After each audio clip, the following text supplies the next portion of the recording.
Hello, everyone. Welcome to another episode of Talktor Who. Welcome back. We are here with Link, which is me. Jax. Moose.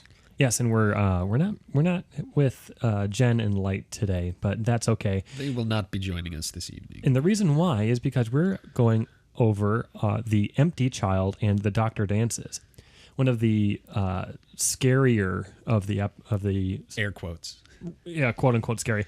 I have down here. It's a good example of one of the episodes that's scary with a scary idea, but the explanation isn't scary. I think that's a really good explanation of what this really is. Yeah. But okay, so Jax, why don't you go ahead and start with the synopsis of The Empty Child? All right, out of the book synopsis, The Empty Child, London, 1941. At the height of the Blitz, the army guards a mysterious cylinder, and homeless children living on bomb sites are terrorized by an unearthly child. Rose meets the dashing Jack Harkness. Yay! Enter Jack Harkness. And wonders if she has found a hero even better than the Doctor. What? Part 2, the Doctor dances. In the second part of the Empty Child story, the child's plague spreads throughout wartime London with its zombie army. On the march, the Doctor and Rose form an alliance with Captain Jack, not Sparrow, but find themselves trapped in the abandoned hospital. The answer lies at the bomb site, but time is running out.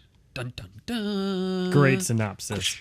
So The Empty Child and the Doctor Dances were directed by James Hawes and written by Stephen Moffat and Sidney Newman. Is this Stephen's first episode?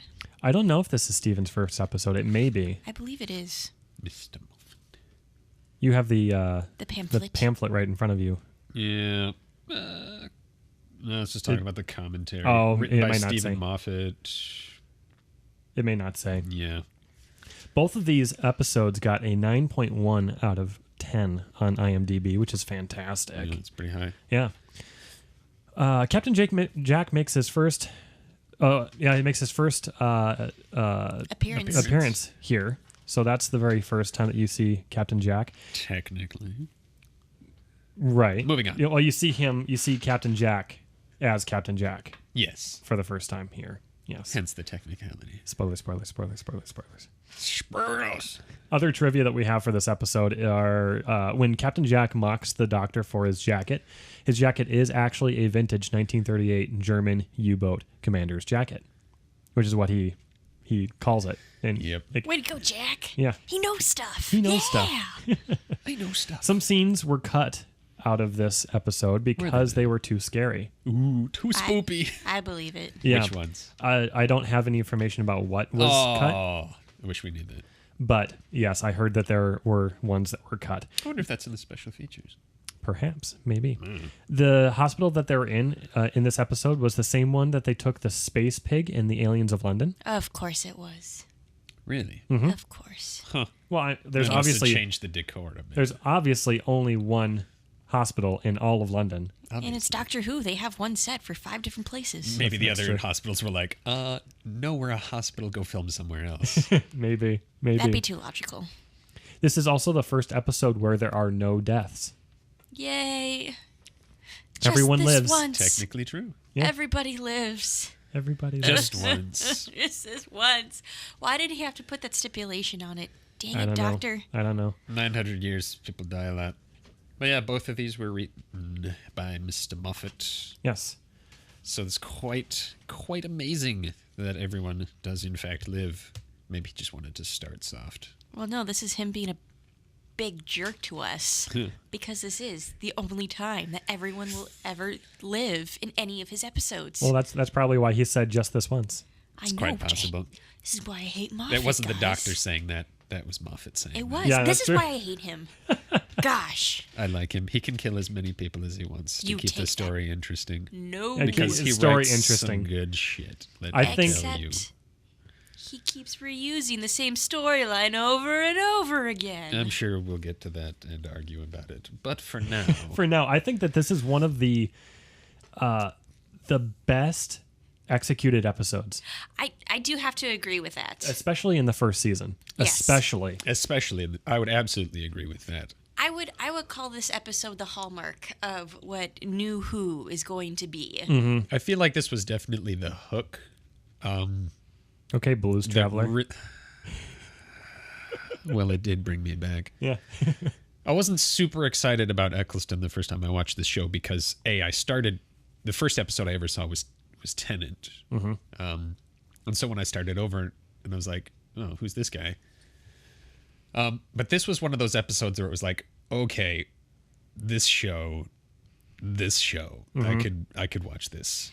This is definitely the episode where they have finally hit their stride in this first season. I feel like they really set And the hook with this one. That got me really interested in the series It sets the long term. precedence for the rest of the series, most definitely. It is definitely the best executed I episode in the first series. It's just really well built. I do give Moffat those props that Russell had not really been able to deliver up until now. Russell had delivered some charming, cutesy little episodes, but this is the moment where you really do become terrified of what else is out there. That's very true. Well, it's not even so much the terror, even as just the way all the elements work. Davies writes a lot of fun stuff, but I feel like Moffat writes the really... a bit hesitant to use the word powerful, but... It can be. It's different. It can be. It's just it's what It's more moving. It's like what his J.K. episodes are Rowling much more does, moving. where she just kills off your favorite characters. It's like some kind of blood sacrifice. You have to sacrifice a character to the literary Doctor Who gods? Yeah. I don't know. It just has to be done.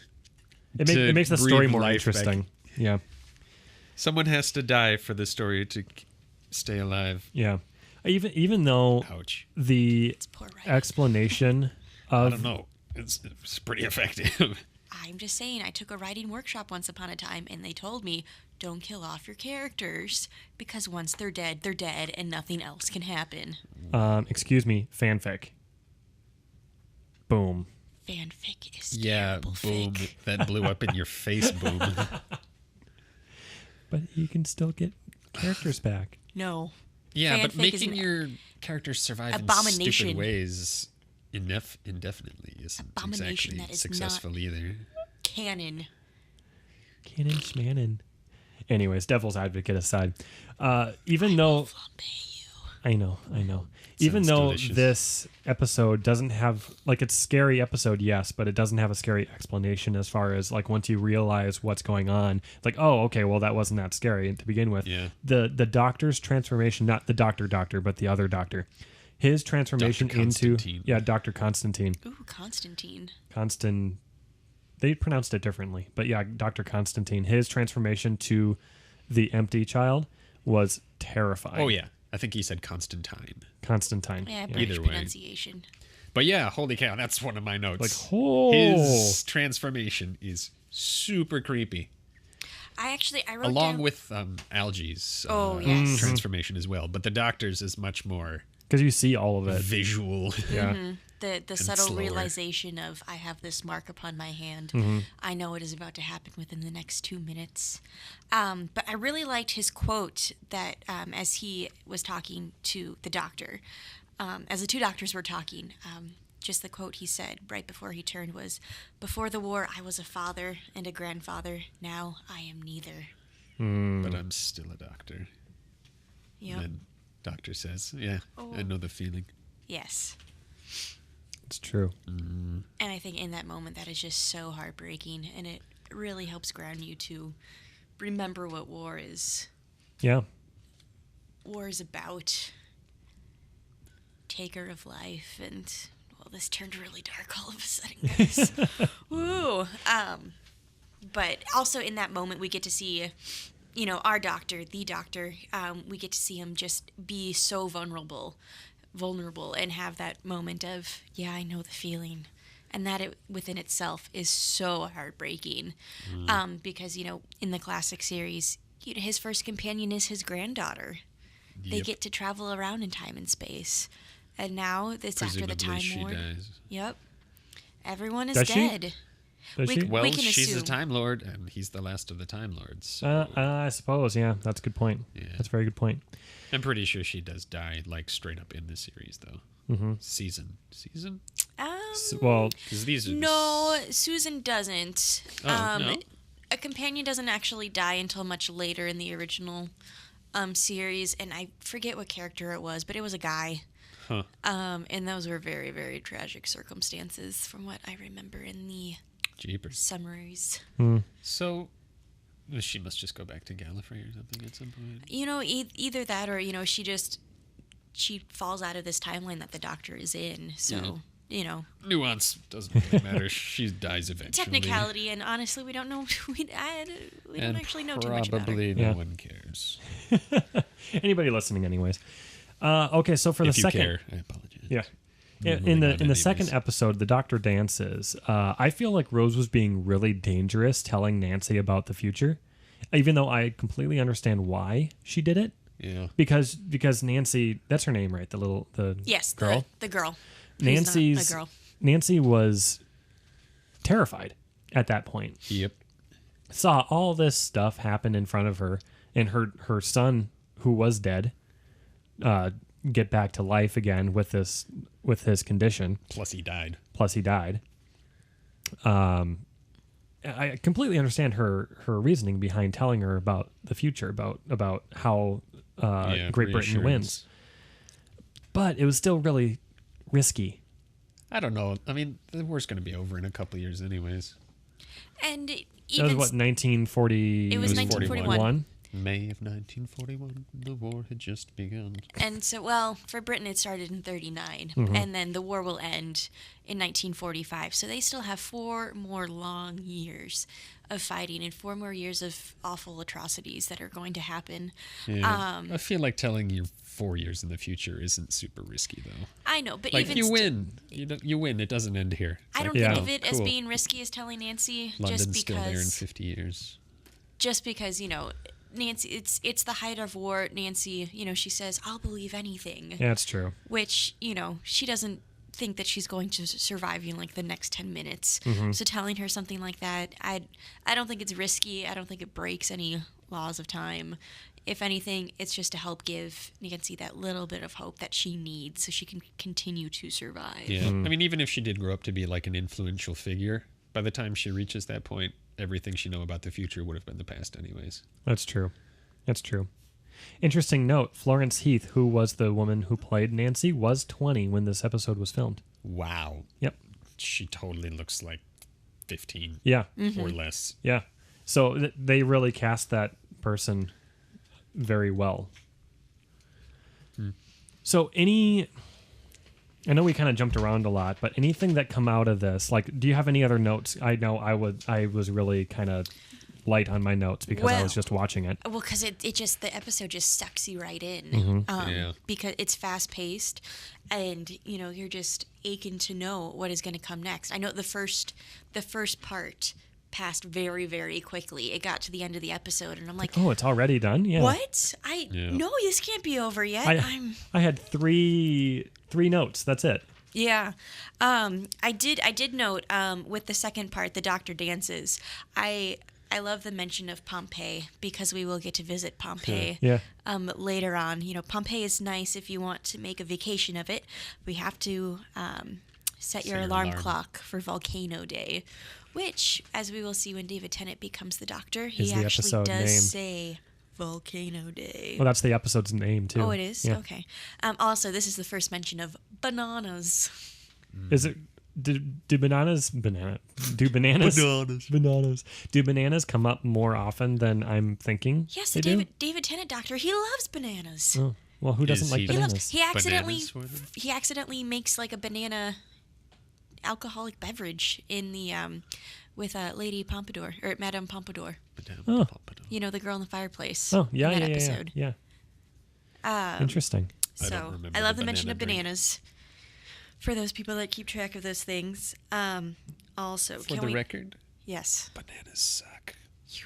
fresh bananas are the best. Take it back. The first bite of a banana is good, and then every bite after that is successively worse until I'm gagging at the last bite of banana. Well, that's because you're obviously eating bananas wrong. You're probably eating them when they're super spotty, and bananas should not be spotty. Bananas should Every still... banana I've ever eaten. No. in the full spectrum. Should still be slightly green. Moving on from Good you and your texture. opinions. Well, This is Banana Who. Thank you for joining us. no. But I would Talk to also banana. Talktor to Banana. Also, another point that I would love to point out, another quote, because this was my episode of writing down quotes, apparently, was, "Look at you beaming like Father Christmas. Yeah, that Who was a says great. I'm not red bicycle when you were 12?" That was a great line. I think that was fantastic, and they didn't really talk about that They didn't. Any I'll bet other he time. went back and looked it up just for that line. just for that line. Sure. Well, no, and actually, I read a Tumblr post where someone talked about this, and they're saying, now imagine that Christmas, Jackie, she's a single mom, she's working like 2 different jobs, and she pays all the bills, and she's just looking at her books, and she knows that there's no way that she can buy Rose something for Christmas, and she knows Rose really, really, really wants a bicycle, but she just knows that it can't happen. So they wake up Christmas morning, and Jackie's just heartbroken because there isn't anything under the tree for Rose, and then they go into the living room, and all of a sudden there's a red bicycle. Talk about fanfic. I was I going to know. say the heart-bleeding fanfic. This is when I will allow fanfic. I was going to ask a You're question. so fan-fickle. I am. I was going am. to ask a question about like what time that her dad died, but I remember we talked about that in like 2 episodes ago. We just watched Yeah. it. Yeah, that was... It feels like it's been a long time since we've seen any of the last episodes since we're recording this on Sunday to this week. I know. I feel like we are a little bit behind. We're usually a couple episodes ahead of when we post. Yeah. We didn't record last week. Alas, life gets in the way. That's why it Yep. feels like it's been a long time. Because Okay. it's been 2 weeks. That's breaking probably the 3.5 wall or something. That's okay. Well, The 3.5 wall. I don't know. on our usual recording Friday night, we were at a Halloween party. So Oh, yeah, that's why. We And then we were on holiday. thank you, Light and Jen, for hosting a wonderful party. It was wonderful. It was delightful. It was wish you were wonderful. here to be terrified by gas masked children. I feel like Jen would have a lot to say about this episode, though. Probably. If If she opened could, her eyes. Yeah, if she could actually watch it. Jen has an overactive imagination, and she would not sleep for like the next 3 weeks if she were to watch this episode. It's very true. It's very Yeah. true. It's probably So- like me and other actual scary movies. Not that I would know anything about that. No, of course not. But I do give Yeah, her thanks actual for props Halloween. of knowing her limitations. Sure. Yeah. It's very true. Which is more than I know. Right. Apparently. So, unfortunately, we do not have tongue acting. We do not have a tongue acting report. Yeah, I was trying to look for it. But I couldn't. I didn't remember. I Jax, know. did you? Did you experience any tongue? There was probably some tongue action What? when, I don't know. I don't know. Jack You was... want to rephrase that question? No, Cordy. I don't. I'm good. Oh, I'm sure. I'm sure there was. some tongue stuff going on there. I would like to point that as my usual... This conversation is so weird. welcome to Talktor Who. I would like to point as my usual observances with the doctor's sweater. It was a dark purple this time around. Last episode, I do recall, it was a green. Are they all just super dark? Because I swear they're black every time. Oh, this No. was definitely purple. Yeah, it was purple. It was... Maybe I just looked at it when he was in the dark. Yeah. Well, he was in the dark most of the time. The entire Most of the time. episode. It was really It's dark. nighttime. And apparently Really there's dark, 2 yeah. raids in one night. Does that happen? Oh, the I'm Germans not a don't have historian. rules. I don't Apparently know. they don't eat. Yeah, they don't eat. Yeah. Don't you people eat? The fat guy. Yes. Yes. Anyways, I know you've been nicking stuff. Jax, any notes that you have on this episode? just my weird little observational stuff. That's what we're here for. I did a lot more on the first one than the second one. 'Cause the second one was more gripping. Mm-hmm. But it starts out like the first line of the episode is, "It's mauve and dangerous." And the first time I heard it, I was like, "It's what? It's what and dangerous? Like mauve, like mauve, mauve, Yeah, like the color. yeah. I had never heard it pronounced that way before. You've never watched Hey Arnold, then? The Mauve That is- Avenger. That's correct. You've never seen Hey Arnold? Not a lot. Oh, it's terrible. It's a good show. I know you watched through the entire thing during love- finals week of your last year at college. Love Hey Arnold. You did what? He did. Oh, please. I still passed with a 3.43 Gary point average. You're welcome. Yeah. My wife's a pusher. Anyways, Mauve. Yeah. I had no idea what he was saying the first time And then he said it like 10 times, and I was like, I still don't know what he's saying. But yeah, I didn't catch what he said just because it went too quick. Apparently mauve is the universal color for danger. Yeah. Good to know. I don't think that ever comes back up again. It doesn't, I don't think. Yeah. But yeah, the other thing is they first get there, and the doctor's like, I'm gonna go into this place. The real question is, why is the door locked if it's like a bar? But then like he's like, I'm gonna go in and talk to people. You coming in? And Rose is like, Then she she looks up and she sees this kid on the roof. She's like, OMG, the kid on the roof. It's like, maybe he lives up there. Yeah, like at that point they don't know. She immediately flips out that this kid's up there. It's like, there's not really indication. Yeah, they don't know what time they're in they don't right even know now. where they are. Like, if it's in the middle of an air raid, sure. Let's figure out like why that person's up there. Yeah. But they didn't know it was in World War II at that point. Yeah. Point number 3, he walks in and there's like the lady up on the stage and she's singing, and he comes in and then she's like kind of flirty with him at the end. Like, brought up the question, why are women physically attracted to the doctor? Big He's ears. not always especially handsome. Big ears. I mean, Tennant, the note here said, besides Tennant, he's not particularly handsome. It's power. Peter Capaldi is very yeah, handsome, but like he just walked into the room.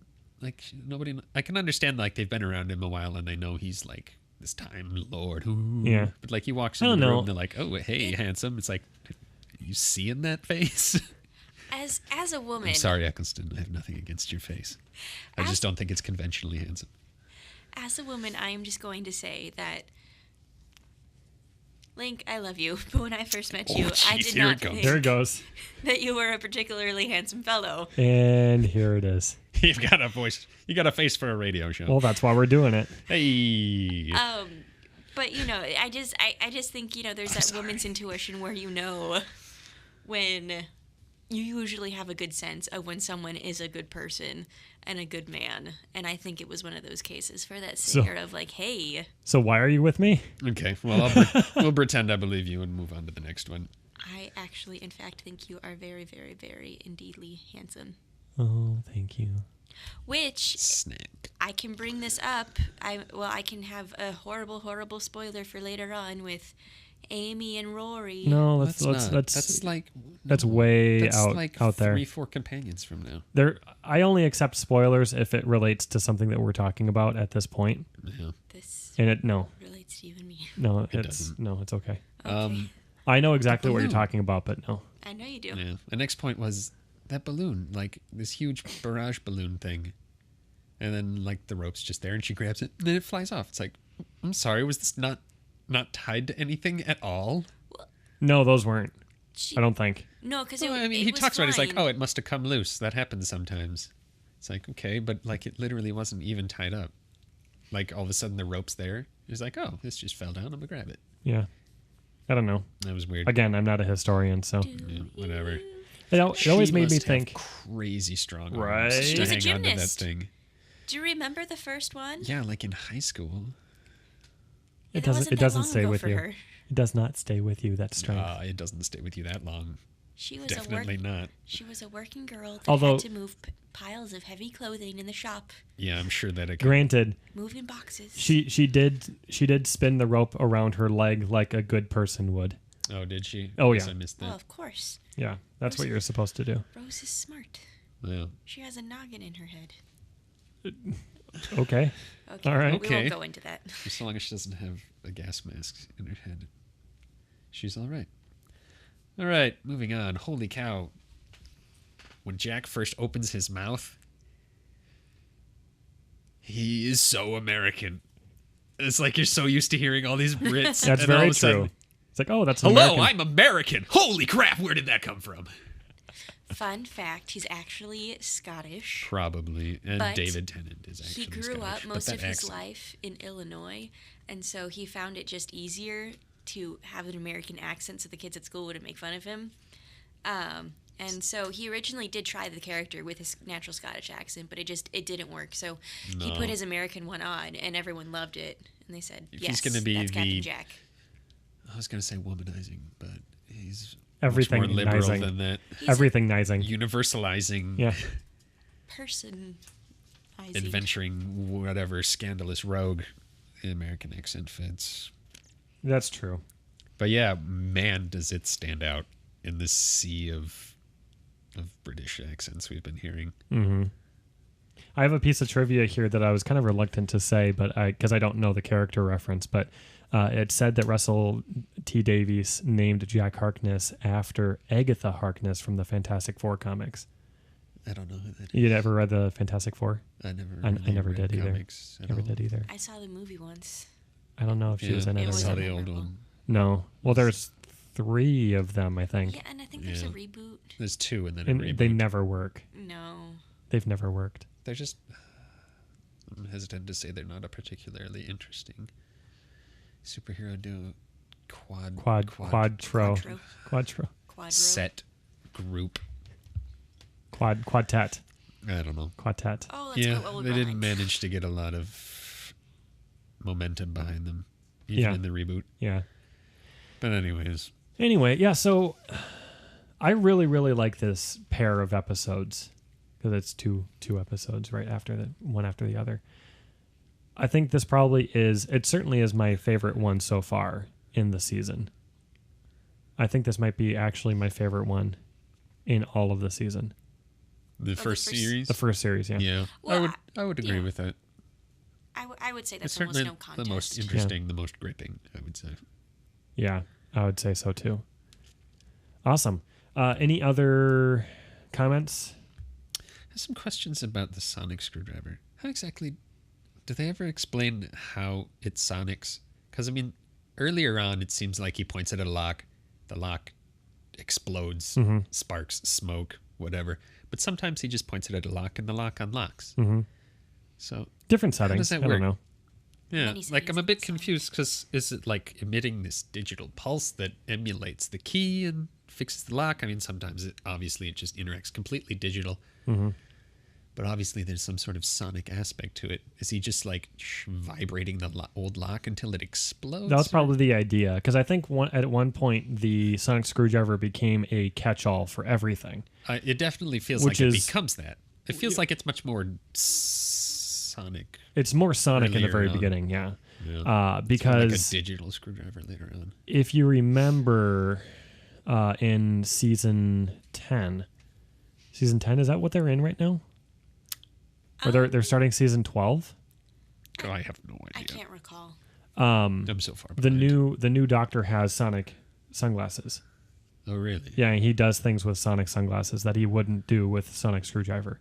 He now has another sonic screwdriver again, which looks really cool, and I kind of want one. Interesting. But yeah, for a while there, they decided to go against sonic screwdriver because they've been doing it. Like it was a Yeah. catch. It became a god machine. It is Deus Ex Sonica. Yeah, I like it. Yeah. I don't know. It's weird. Yep. Oh, I guess the last thing that I had was when the doctor finally dances at the very end, his snaps were offbeat. Oh, yeah. Yes, they were. That really bugged the crap out of me.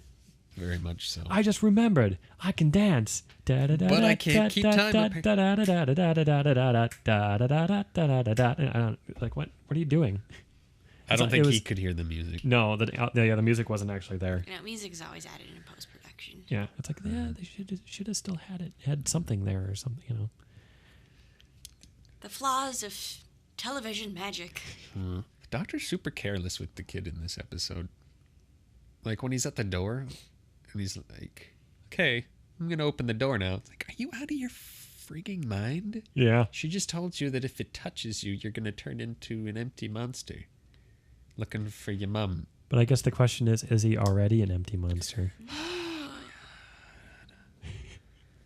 Existential. We're not going there. Existential. He is a Apparently he's not an empty monster because he is super nice to her later It's true. when he gives that really inspirational speech on the little bridge stairs thing.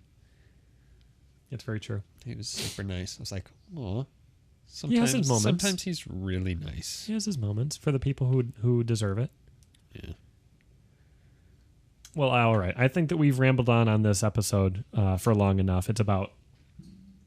we just hit 30 minutes there. Apparently the Doctor can't draw. No, he cannot draw. It looked terrible like this. drawing. Is that a bean with fins, mister? No. Please, I'm hungry. Draw me a bean. This isn't the Little Prince. I would really be curious if Eccleston actually drew that right there in the 10 seconds he had to draw it. He probably did. It looked something like... He was probably this. upset about it. He's probably upset about it. I'm sorry, what is that? And it really looked nothing like what he was looking for. No, absolutely not. Limitations, guys. Even the Doctor has limitations. Yeah, he could have drawn a Like cylinder drawing at capability. least instead of drawing a finned bean. I mean, he may be a wonderful artist in the medium of paint and Gallifreyan art, but when it comes to drawing sketches with a pen and a pad of paper, he is lacking. Apparently he hasn't practiced in 900 years. Well, he hasn't met Bob Ross. Now that is a That would be- mistake. That would be a fun Definitely episode. Should have. That would be a fun episode, and I'd watch the crap out of that one. I feel like that would be good for the Doctor. Probably. No mistakes here. Just Just happy little trees. happy little trees. It's a Little really good accidents. philosophy. Oh, why thank you, Yeah. Doctor. Why, thank you. And then Capaldi just drops a string of expletives. Because that's allowed on public television. That's not Well, public, but you know. When what I it's mean. Capaldi, Yeah, maybe. anything goes. He's an attack eyebrows. All right. Well, thank you very much for joining us for this episode of Talktor Who. This has been Link. Jax. Moose. And if you like what you listen to, feel free to subscribe, hit that like button, and comment down below the video there if you'd like to, because we're doing YouTube videos now. And one last link here, one last plug. Do you think the British would have won a lot earlier if they were just, naked? Because victory should be naked. So if you want to buy our merch, you can find our Victory Should Be Naked t-shirts and any Oh other my kind of goodness. item that you are looking for. That was a fantastic stretch, and I love it. Which is in the doobly-doo. I don't think their climate is conducive to nudity. Maybe it should. If it But isn't, hey, if you don't live in a temperate zone like that, If you it- could if it- always be not naked by wearing our merchandise. which we also have other things coming out that aren't Victory Should Be Naked very soon. New designs. New Come- Hooray. designs. Yes. Anyways, Those. thank you very much for joining us, and we'll see you next week. See you around. Bye.